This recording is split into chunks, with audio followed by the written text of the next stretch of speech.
Bawal pong bumaba or tumigil kin ikaw ay nasa loob ng expressway, maliban na lang kung may aksidente. Oo, nagkaroon ng minor accident ang sinasakyan namin, kaya pinatigil kami. Dito naman, nagkaroon ako ng time na makunan ng video ang Mount Makiling. Nasa loob na kami ng Star Tollway bandang Santo Tomas, Batangas nang nasagi ng sasakyan namin ang boom sa toll gate. Pero di naman sira yon. Naikot lang siya. Dati kasi yung boom ng mga toll gate ay di naikot kaya pag nasagi mo yung sira yung boom or basag ang windshield mo.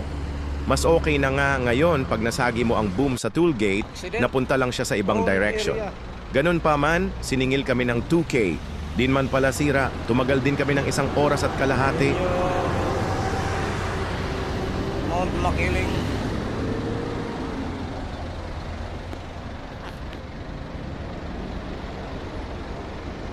(4:45 sa hapon, kaibigan.